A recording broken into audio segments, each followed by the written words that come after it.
G'day there guys, it's your Aussie Hubby Markee, back at it again with another r/EntitledPeople video. Now if you love me like I love you, then you know what to do.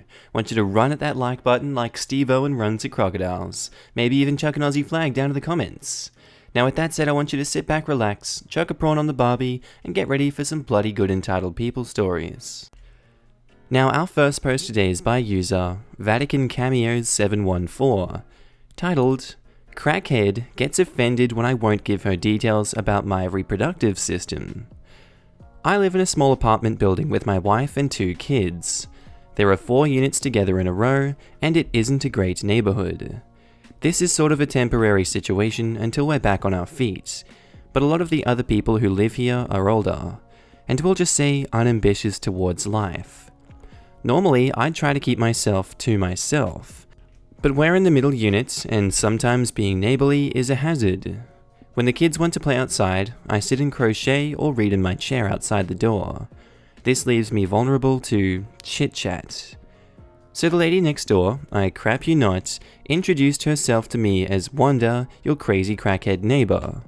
I don't know if this is a well-known rumor she's heard about herself, or if she's actually warning me or what, but we are already not off to a good start. As politely as I can, we make small talk, and she asks that question that everyone asks the gay couple. So, who's the mum? We both are. No, I mean like, who's the real mum? That irked me a bit, so a little more sternly I repeat, we both are. She gave me a snide look and changed tactics. Who's the dad? They don't have one. This is true both spiritually and legally. There was no intercourse, so there is no legally intended father. So how'd you get the sperm? Now I could tell she was getting angry, but I really don't think she had the right to keep asking these kinds of personal questions. I stared at her for a long minute, mulling over which direction to take this. I wished real hard and I clicked my heels. At that point, I was done with the conversation and ushered the kids inside. Just to be clear, you are not entitled to ask someone personal questions about their choice of reproduction just because it isn't obvious to you. Edited for a bit of backstory. Our next post is by user FredZRed, titled, "Entitled Neighbor Expects My Gardener to Clean Her Garden for Free." This happened recently. I live in a unit complex of about 20 units, where most of the neighbors know each other or have spoken at one point or another. One of the neighbors, Ben, has a lawnmower and mows everyone's lawns for free.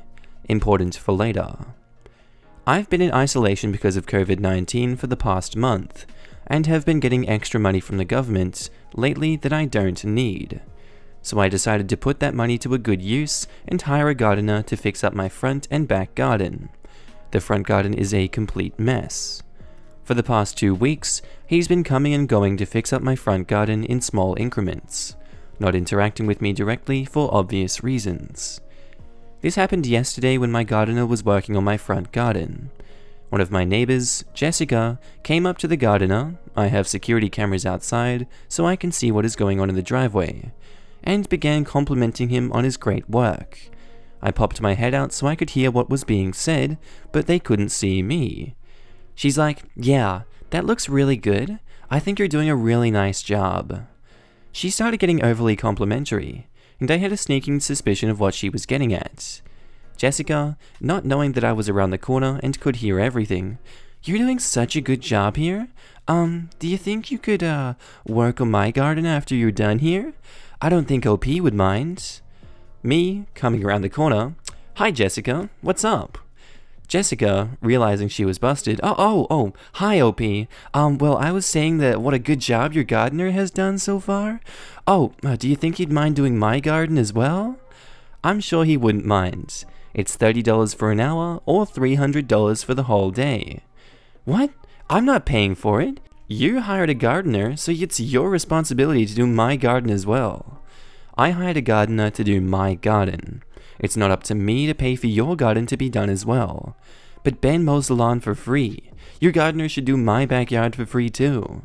Sorry, Jessica, but if you want a private gardener, you will have to pay for it like everyone else. But I'm on disability pension and I can't afford that. Clearly you can. I'm on a disability pension too, so don't try that. I spend my money on important things, not the alcohol I see you buying all the time. So unless you're gonna pay for his time, please let him get back to work." Jessica huffed and stomped off, and I haven't heard a peep from her since. But give it time. I'm sure she'll be back soon enough to get more things for free. Alright, and our next post is by user WarLady22, titled, "What the hell is wrong with these people?" So I'm outside, in my car, far too grossed out to go back into my job. I will have to, of course, but ugh. I heard someone having a huge coughing fit a while ago, and followed the sound to a guy with his head in our freezer. He was hacking up along inside our freezer, all over the food in there, and it wasn't clean coughing either. Then he pulled out and spat up mucus onto the floor. He then wiped his hand over his face and started touching stuff with that hand. He was coughing and hacking all over the store. Everything has to be wiped down or even thrown out now. Myself and a few others tracked what the guy did and touch, and we had to throw out items because no way in hell we were going to attempt to clean them to sell them. Yeah, the manager hates that we chose to do that, but at least he understands. Now my stomach is churning, but I have to go back in. Screw the idiot morons, I swear. Edit, yes, the man was kicked up. Yes, he is temporarily banned from the store. Yes, we used all manner of protection while cleaning. Our next post is by user EmpatheticReader92, titled, "Don't park in my driveway."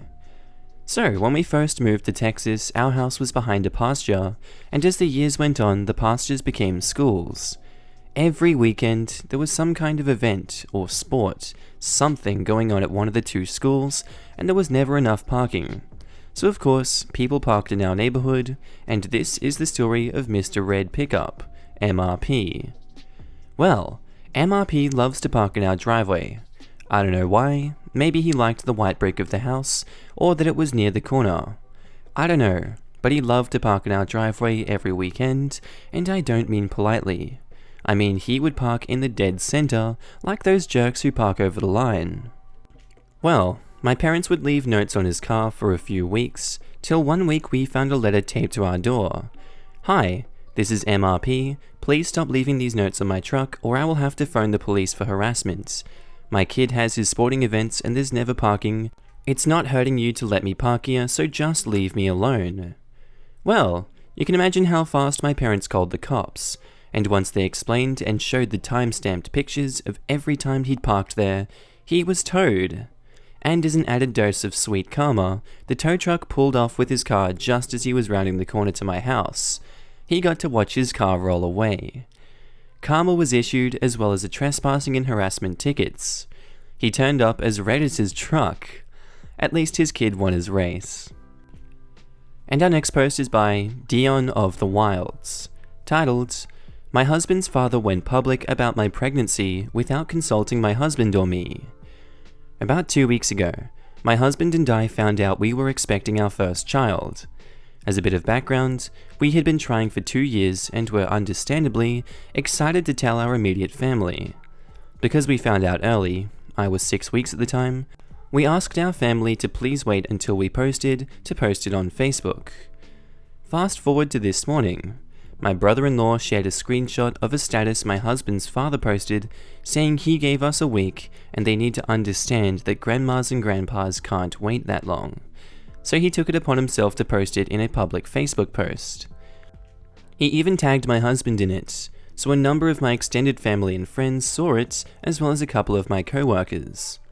I assume some privately messaged him about how uncool it was because he deleted it, but the damage has been done. My husband and I are now devastated because we had a super cute announcement planned for a month from now. Update: husband is on the phone with his parents and they are trying to justify it by saying, "Well, you should have gone public when you had the chance, and he deleted it, so you shouldn't be upset." Update 2: husband received an apology from his dad, but it also came with a message stating that he should call his mum because she fell and hurt herself right before he called to confront them. What's wrong with this guy? That's no reason. Silly old people and their excuses. Our next post is by user KH8188, titled, Stop touching people. My sister is deaf and works in a store stocking shelves and is an essentials worker. The number of entitled people who have touched her to get her attention in the past month is atrocious. One guy actually shook her shoulder to ask her a question, and since he was wearing a mask, she couldn't understand him, or respond if he didn't know ASL. He scared the crap out of her and then got annoyed with the fact that she couldn't communicate with him. If you are trying to get someone's attention and they don't respond to your verbal cues or a wave, walk away and find someone else. Don't touch other people.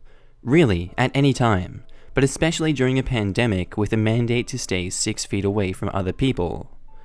Edit. I walked away from Reddit for the day and obviously didn't get a chance to respond. Thank you to all of the deaf and hard of hearing people who responded to the comments and questions, as you are the appropriate people to answer these questions and provide suggestions. Edit number 2. I personally think it's very entitled to touch a stranger. I also think it's entitled to assume that because someone is stocking shelves, it's their job to help you. Their job is to stock shelves. Maybe in a tiny family-owned business, the family workers are jacks of all trades. But most places have different descriptions for different jobs. The bakery person doesn't stock cat food. The deli counter person doesn't ring you up at the register, and the stock people are not there for customer service. So many people stocking grocery shelves don't even work there. They work for independent vendors and don't know the layout of the store anyway. If someone offers you help, that's one thing, but if you have a question, the proper place to ask is at the customer service desk, or if no one else is there, possibly a cashier, only because they're paid to have contact with you and generally know the layout of the store. Sorry some people don't find this as outrageously entitled as some of the stories on this sub, but to me, this is oblivious entitlement at its finest. Expecting someone to be available for you to service when it's clearly not their job to speak to you. Edit number 3. If it wasn't clear, my sister lives in New York State, and this happened during COVID-19. I posted my opinions about tapping people, but obviously when we are mandated to stay 6 feet away from others, you should definitely not be tapping strangers on the shoulder for any reason, let alone shaking them. Our next post is by user FTX777, titled, "It's your body, you can just change your sexuality." Okay, so a little bit of information before we start. I am a 15-year-old female and I'm asexual, meaning that I'm not sexually attracted to any gender and feel no desire to have sex now or in the future. The guy that I will be speaking about, let's call him entitled Guy, is a mutual friend of my brother's. Personally, we have only spoken once or twice, and I don't really know the guy, but about a month ago he added me on Snapchat and we started talking. This is how the texting conversation went. "Hey cutie, hi, can you send me a selfie? I want to see you." I then proceed to send e.g. a photo of my face. "You've gotten cuter since I last saw you." "I did? That's not true, XD. Too bad you won't let me smash." "I don't think I feel very comfortable with that statement, plus I do have a boyfriend." "What if you were single?" "Still would be no." "Damn, you're mean, you know, XD." "How am I mean? Why won't you let me smash?" "Firstly, I have a boyfriend, and secondly, I'm asexual." "How are you asexual?" "How am I supposed to know? It's my sexuality, I can't control it." "It's your body, you can just change it." "Come over here and I'll make you—" Oh god, I hope you're joking. Edit, I have posted the conversation on my profile, I didn't expect this to blow up. Edit 2, so today I finally confronted EG and told him to stop messaging me, and that he was borderline harassing me, and it was revealed that we indeed have an r/nice guy on our hands. Thanks you all for sticking with me to the end, and if you're interested in knowing what this r/nice guy said, then head over to the subreddit or check on my profile. Our next post today is by user AngelE2015, titled, "Entitled guests sit themselves down after waiting 20 minutes of a 1 hour 45-minute wait." This is a longer post, I apologize. Guests sit themselves down when they only waited 20 minutes of their 1 hour 45-minute wait on New Year's Eve. So this was last year's New Year's Eve, and my restaurant takes reservations. We seat them first, and we always make sure to try and accommodate walk-ins. I was a seater that night, and a double that day. As soon as 3:30 hit, we were already going on a 30-minute wait, and once it was 6 PM, we were slammed. We always tell our guests that we will call out their name. We used first and last name and never used pages. Guests would drop them in the fountain. Oh, what's wrong with people? So on this beautiful night, I'm running around seating guests and helping clean tables. Our bar seats are all first come, first serve. Our waiting area out front is packed.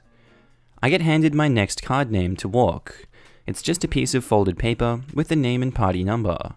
We set it on the tables so servers know who is new and who hasn't been greeted yet. So I go and start checking outside. Then I go to the very crowded, very loud bar. It's around 8 now, and crap is crazy. I'm screaming out the name, and to be honest, I don't even remember what it was at this point. Then this guy at the bar turns around one way and said, "Oh, party for blah blah." I said, "Yes, your table is ready." He's like, "Oh, we will pay out." Then the woman next to him turns around the opposite way, so their backs are to each other. They're next to each other too. She's like, "Oh, amazing, we will pay out right now." So I'm like, okay, bet, that was easy. I go back to the front desk, and the guy comes to me and says his friends are cashing up the bill, and he would like to be sat. No biggie, I double verify the name there and walk him to be sat. And it's a large party booth for 5 to 6 people. I get my next name card, and then the woman comes up to me, and she said I called the name. I smiled and said, "Your other party member just sat down. Just walk straight, and at the very back is a large party booth." And I continued to walk my current party guests. Well, they're not the same party. So the lady comes up to me and says someone is in their booth. I quickly respond with the name of the guy's party, and she said, "No, you called out Jill." I only remember her name at this point in my life. So I'm standing there, and I know sure as all get out, I never said that name. I look at her, and I repeat the name of the guy's party, and I said, "Sorry ma'am, I called out for the party of Juan. Let's call it, or Joan. It could be Joan or Juan." When I say this woman went apecrap on me. She went nuts. She immediately goes, "Why are you arguing with me?" I'm sorry, I'm not arguing. She puts her hand on my fucking face and said, "Well then, seat us now." I grab our system and ask for her name, which I find out is Jill at that point. Her name is still on the wait list. I even check when she came in. She was waiting 20 minutes. She had 1 hour and 25 minutes left. I looked at her and straight up said, "Ma'am, I'm sorry for any confusion, but there is no possible way I could have even said your name. You were only just put down on the list." Her husband and her immediately rail on me. "Well, we just gave up our bar seats, so you have to get them back for us." Me and my head hostess. She's hearing everything as she deals with incoming guests, joins in the conversation and says, "We're sorry for the confusion, but that is first come, first serve. We have no authority when it comes to the bar. We thank you for your patience." I think, okay, that's good. Nope. She continued to scream and cuss about wanting a seat. Then walk off into the lobby, and I get the next card name. When I start to walk them, who goes and seats themselves? My managers were told what was going on, and we radio over headsets what happened, and I was told to get them up. I go over, and before I even talk, her husband puts his motherfrickin' hand in my face as well, and my managers are seeing everything at this point. He immediately starts cussing me off, telling me they're not fudging moving. He knows our general manager, and they can sit if they want. I lean down, and I tell them they need to get up. They have waited only 25 minutes, while I've had guests wait for 2 hours, and they were sure as hell not more important than my guests currently waiting on their rightful booth. That no, I would not get our general manager, because he wasn't there, and if he cusses in my face one more time, I'll make sure they don't eat there tonight. I'm good friends with the assistant manager. She comes over with menus, and when I say slammed them down, I mean the booths all near us got very quiet. She tells them, "Here are your menus, since you feel so much more important than the other guests."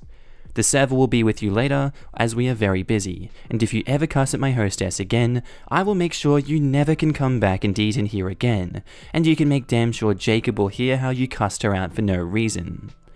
We walked away at that point. I have to say, her response made me so happy, and because of their BS, I got to leave even earlier that night with a free meal. I wish they could have been kicked out, but they were friends of our general managers. The next time I saw him, he apologized for their behavior and said they won't be coming in anytime soon. This will always be my favorite hostess story I have. So far, no one has beaten it just yet, but some have gotten close. And our next post is by user DekuDaddy45, nice, titled, "Entitled neighbor tries to have a tree older than her house cut down illegally. Tree law, tree law." This has happened a couple years back, but I'm just now getting into Reddit, so let's go. Also, sounds like tree law. My family has lived in the same house for about 24 years now. My entire life we've had the same neighbors in both sides of us. On one side is the sweetest elderly lady who bakes us fudge every Christmas to thank us for any help we give her throughout the year. On the other side is a family whose parents seem to think the world revolves around their own jerks. Their own assholes, hahaha. Now, this family moved in about 2 or 3 years before us, giving them the idea that their opinion trumps the lives of any of their neighbors. I know this because both the parents and the children, who are the same age as myself, have explicitly told me this. There is a giant tree in my parents' backyard that admittedly had become a bit overgrown. A branch or two have reached over the fence leading into our neighbor's yard. In the fall, the tree sheds its leaves, as trees do, and maybe 1% of the leaves will make their way into the neighbor's yard. This tree has been a part of my childhood, and all 3 of my siblings' childhoods. Needless to say, my family is quite attached to our tree. Well, about 15 years ago, our neighbors decided to build a pool. We've had issues with them over time, so when they started to gripe about the leaves from the tree falling into their pool, we just brushed it off. Fast forward about 2 years ago. I had finished up for the college semester and came back to visit my parents for the week. I was at home relaxing and enjoying my time off when my dog started barking, so I went to check it out. While looking out the window, I saw a team of tree trimmers begin to unload and set up in the backyard. It wouldn't be the first time my parents didn't mention having work done on the house, so I didn't think anything of it. I called my old man to see if the trimmers would need anything from me while they were here, but he was working, so I just left a message. He got back to me about 30 minutes later, completely confused, so I knew something wasn't right. At that point, I went out back and told them to take a break, because there has been a mistake. Luckily, they had only managed to take 2 or 3 of the major branches off the tree, so there was still a chance the tree would survive. It was the quickest I've ever seen my dad do the drive home. I went out back with him so that I could figure out what was up. After a very loud discussion and a lawsuit threat later, the trimmers decided it was best they didn't finish up the job of taking down all of the branches. Well, it turns out that our entitled neighbor decided to take it upon herself to hire a company to come and take the tree down in our yard. When she told the company that it was in her neighbor's yard, they only asked if she got it cleared with us. They didn't make any effort to make sure it was cool. To make the situation even sweeter, the crew working on the tree wouldn't stop the job until the owner of the company came on site and cleared up the situation. I don't know about you guys, but if I found out what I was doing was unauthorized work and trespassing on someone's property, I'd take it as my cue to leave. When my parents demanded an explanation, the only thing our neighbor would say was that since the couple branches were reaching over the fence, she had the right to get the tree taken down. That's when the police got involved. She was informed that she was allowed to have the branches trimmed past the fence, something my parents said they could have done if the neighbor paid for it. But due to the significant branches trimmed off the property, she would be looking at destruction of property if the tree died. Luckily, the tree stands to this day, and the wind seems to blow just a bit harder towards their yard each fall. And our last post for the day is by Alkaline Photos Fathaze, titled, "Send me pics." No? Okay, you screwed up. First time posting and on mobile. Sorry for any formatting issues. I met this dude on Hinge tonight, and I am always terrible at checking the app, so when someone I match with asks for my number, I'll usually give it. International dude adds me on WhatsApp. We get to talking on the phone pretty immediately. He's a rich finance dude and is super into dropping his status, but he's also funny and charming, so I let that slide for now. A little later, we're both not fully sober at this point, and the conversation turns a bit hot and heavy. I'm not super invested, but go along to start to get invested. Until he asks me to switch to video or send him nudes. I don't send nudes, and I won't show my body to someone over video that I've never met. Those are my rules. He gets mad, keeps pushing, I say no multiple times, and eventually just give up and say dude stop. He gets angry, says I've turned him on and won't deliver, and hangs up. An hour later, I get a text that he was having so much fun with me, but I screwed it up, Lamau. I don't even owe you crap, dude. You can throw your money in my face, but I'm not going to take off my clothes for you if I don't want to. Alright, that's the end of our episode today. Tell me what you guys thought of this r/EntitledPeople episode. I'd love to know your thoughts, comments, opinions, whatever you're up to today. Leave it down in the comments below, guys. Chuck a like if you liked it, subscribe if you haven't already, and I'll see you in the next episode. Bye!